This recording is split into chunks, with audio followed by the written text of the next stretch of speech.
চরমনাইয়ের সমালোচকদের গালের উপরে একটি চর থাপ্পড় কষে দিয়েছেন বিএনপির মহাসচিব মির্জা ফখরুল ইসলাম আলমগীর সাহেব। আপনারা জানেন, রাজনীতিতে আলোচনা থাকবে, সমালোচনা থাকবে, কিন্তু আলোচনা সমালোচনা করতে গিয়ে সেই জায়গায় আপন মানুষদের কাছ থেকে যখন আলোচনা, বিতর্কিত মন্তব্য শুনতে হয়, তখন নিশ্চয়ই সেটা রাজনৈতিক ময়দানটাকে কলুষিত করে। কখনোই সেটা রাজনীতির জন্য শুভকর নয়। বাংলাদেশ জামায়াতে ইসলামের আমির ডাক্তার শফিকুর রহমান সাহেব চরমনাইতে গিয়েছেন এবং চরমনাইয়ের পীর সাহেবদের সাথে সাক্ষাৎ করেছেন, তাদের সাথে একত্রে দুপুরের খাওয়া দাওয়া করেছেন। গুরুত্ব সহকারে সেই মিটিংটি সারা বাংলাদেশের সকল মিডিয়ায় প্রচারিত হয়েছে এবং এদেশের মানুষ সেটাকে খুব পজিটিভলি নিয়েছে। খুব পজিটিভ বলতে এরকম যদি আমাকে জিজ্ঞেস করেন যে কত পার্সেন্ট মানুষ চরমনাইয়ের পীরের সাথে জামাতের আমির ডাক্তার শফিক সাহেবের এই বক্তব্য কিংবা একত্রে বসায় খুশি হয়েছে, আমি বলতে পারি এক বাক্যে প্রায় 99% খুশি হয়েছে। যে মানুষটা শত্রু সেও জানে যে এই ঐক্য নিশ্চয়ই ওই শত্রুর জন্য ক্ষতিকর, কিন্তু তারপরেও সে বোঝে যে ওই ঐক্যটা অত্যন্ত গুরুত্বপূর্ণ ছিল। তো চরমনাইয়ের পীরের সাথে জামাতের এই সাক্ষাতের পরেই অনলাইনে কিছু অ্যাক্টিভিস্ট, বিভিন্ন ব্যক্তিবর্গ বুঝে না বুঝে বিভিন্ন মন্তব্য করতেছিলেন। বিশেষ করে এই মন্তব্যগুলো এমনভাবে হচ্ছিল, মনে হচ্ছিল যেন আর তাদেরকে কারো কোনো জায়গায় প্রয়োজন নেই, একেবারে আপনি তাদেরকে তালাক দিয়ে দিয়েছেন, সম্পর্ক শেষ হয়ে গিয়েছে। একেবারে আওয়ামী লীগের বিরুদ্ধে যেরকম কুৎসা রটানো বক্তব্য দেয়া চলতো, একই উপায়ে তাদের বিরুদ্ধে বক্তব্য এই বাংলাদেশে বেশ 3-4 দিন 7 দিন পর্যন্ত আমরা দেখলাম।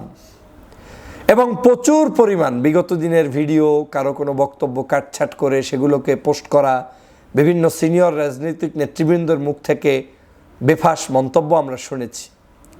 কিন্তু গতকালকের এই আপনার কাছে গুরুত্বহীন ব্যক্তি, আপনি যাদেরকে অপছন্দ করেন, সেই চরমনাই কিংবা ইসলামী আন্দোলনের যে নেতা পীর সাহেব চরমনাই যে রয়েছেন, তার সাথে যখন বিএনপির মহাসচিব গিয়ে সাক্ষাৎ করলেন, এবং সাক্ষাৎ শুধু করেন নাই, এত দীর্ঘমেয়াদী সাক্ষাৎ রাজনৈতিক শিষ্টাচারে খুব সচরাচর দেখা যায় না।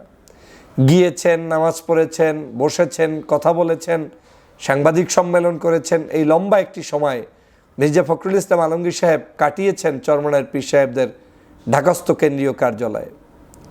তো বিএনপির মহাসচিব মির্জা ফখরুল ইসলাম আলমগীর যখন গতকালকের গেলেন, এই যাওয়াটা ওই সকল অবুঝ অ্যাক্টিভিস্টদের গালের উপর একটা করে ছোট্ট করে চটকানা মেরে দিয়েছেন। আমার কাছে মনে হচ্ছে এটা ছোট্ট করে বলা ভুল হবে, একেবারে বড় মাপের একটা চট্টপাকাত করে দিয়েছেন। এই জায়গা থেকে আপনার এবং বাংলাদেশের যারা সমালোচক, তাদের শেখার আছে অনেক কিছু। রাজনীতিতে আসলে শেষ কথা বলতে কিছু নেই। আপনাকে মনে রাখতে হবে আওয়ামী লীগের সময়ের রাজনীতির একটি প্যাটার্ন, আর এখন আওয়ামী লীগ বিহীন রাজনীতির একটি প্যাটার্ন আপনাকে অনুভব করতে হবে। বাংলাদেশে আওয়ামী লীগ বিহীন রাজনীতিতে আপনার বন্ধুর সংখ্যা বেশি থাকতে হবে, শত্রুর তো কোনো দরকার নেই। আমার প্রধান শত্রু বাড়ি থেকে পালিয়েছে, এই বাড়িতে এখন আর মতদ্বৈত আমার সাথে, ভাইয়ের সাথে, বোনের সাথে ছোটোখাটো মত অমিল থাকতেই পারে, কিন্তু তাই বলে আমরা একে অপরকে এমনভাবে তুলোধনা করব, যেই তুলোধনা করাটা পরবর্তী সময় আবার তার সাথে বসতে গিয়ে লজ্জার কারণ হয়ে দাঁড়াবে, সেটা আমি চাই না। আমি বহুবার এই কথাগুলো বলার চেষ্টা করেছি যে রাজনীতিতে ঐক্য থাকতে হবে, বসতে হবে, কথা বলতে হবে, একে অপরের কাছে আসবে যাবে, এটা তো অসুন্দরের কিছু না, বরং এটা অত্যন্ত গুরুত্বপূর্ণ। আরেকটি জিনিস মনে রাখবেন, আমরা বিগত সময়ের অনেকের অনেক বক্তব্য কেউ কেউ টেনে আনেন। এই বক্তব্যগুলোও যখন যেখানে যে পরিস্থিতির কারণে আলোচিত হয়েছে, সমালোচিত হয়েছে, এই পরিস্থিতি তো বাংলাদেশে এখন নেই। যেমন আপনি 2001 সালে যদি হিসাব করেন, তাহলে সেই সময় বিএনপি জামাত বাংলাদেশের সবচাইতে প্রিয় বন্ধু ছিল। আপনি কি এখন যদি বলেন 1 সালে ছিলাম, এখন নাই কেন? নাই কেন এটার উত্তর তো দেওয়ার রাস্তা আপনাকে তাহলে বিশাল বই খুঁজতে হবে। এই যে ইতিহাসের পাতায় পাতায় আমাদের চেঞ্জিং হচ্ছে, এবং এই যে এখন আবার ঐক্য নাই দেখা যাচ্ছে, কিন্তু এমনও হতে পারে কোনো একটা কারণে হুট করে আবার সবাই এক জায়গায় বসে যাচ্ছে, কে জানে না। এর কারণটা হচ্ছে আমাদেরকে রাজনৈতিক সিচুয়েশন আমাদের মুখ পর্যন্ত নিয়ন্ত্রণ করে, পরিস্থিতি আমাদের কার্যক্রম পর্যন্ত নিয়ন্ত্রণ করে। আমাদেরকে সেই দিকটাতে বোঝা উচিত, চলা উচিত। আমরা যারা অতিরঞ্জিত সমালোচনা করি তাদের এই ব্যাপারটাতে মাথায় নিয়েই সামনের পথ আগানো উচিত। তা আমি কেন আজকের মির্জা ফখরুল ইসলাম আলমগীর সাহেবকে ধন্যবাদ জানালাম, যে মির্জা ফখরুল ইসলাম আলমগীর তো বাংলাদেশ জাতীয়তাবাদী দলের সর্বোচ্চ সেকেন্ড পারসন, আর ইন বাংলাদেশ এখন এই মুহূর্তে নাম্বার 1 পারসন, কারণ দেশনেত্রী বেগম খালেদা জিয়াও নাই দেশে, জনাব তারেক রহমানও এই মুহূর্তে দেশে নাই। তো এই দলের সর্বোচ্চ নেতা যখন আপনি যাকে গালি দেন তার সাথে বৈঠক করে, তার সাথে বসে, তার সাথে খায়, তখন আপনাকে বুঝতে হবে অতি গুরুত্বপূর্ণ ব্যক্তি না হলে তার সাথে তার বসারও কথা না, খাওয়ারও কথা না, তাকে মূল্যায়নও করার কথা না।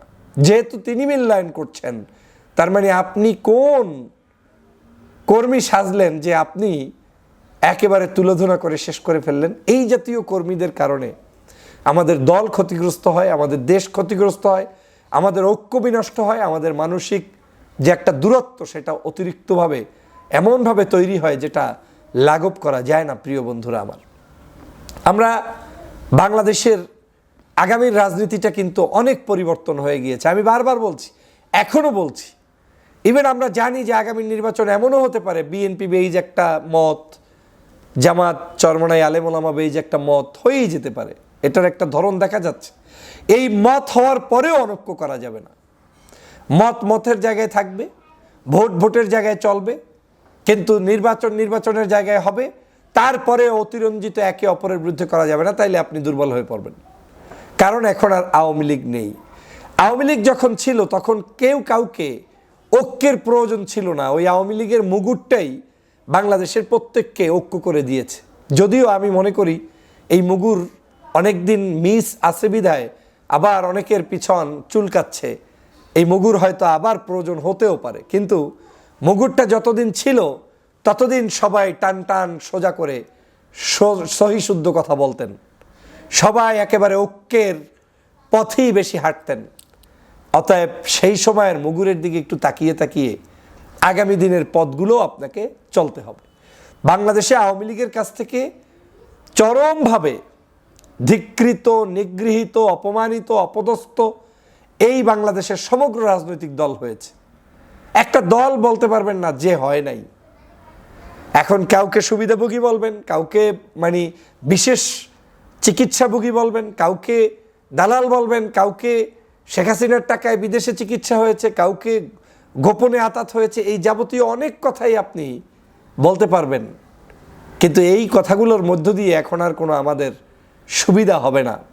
বরং আমাদের এখন একটাই কাজ হবে, কিভাবে জাতীয় ঐক্য গড়ে তোলা যায়, কিভাবে সমস্ত রাজনৈতিক দলগুলোকে কাছে টানা যায়, বুকে টানা যায় এবং আগামীর সুন্দর বাংলাদেশ বিনির্মাণ করা যায়, সেই পথে আমাদেরকে এগিয়ে আসতে হবে। শিক্ষা অর্জন করুন সিনিয়রদের থেকে, শিক্ষা অর্জন করুন অন্যান্য রাজনীতিবিদ তারা কি আচরণ করছে সেখান থেকে। আমি সর্বসাকুল্যে আপনাদের এই বাংলাদেশের যে নতুন একটি পথ প্রশস্ত হচ্ছে, যেমন জামাতের সাথে চরমনায়ের ঐক্য, বিএনপি এসে দেখা করে গেলেন পীর সাহেবের সাথে, এই জাতীয় কার্যক্রম অব্যাহত থাকবে এটা আমি প্রত্যাশা করি। তাহলেই আমাদের দূরত্ব কমে আসবে এবং স্বাধীন বাংলাদেশটি সুন্দরভাবে পরিচালিত হবে। আপনাদের সবাইকে ধন্যবাদ।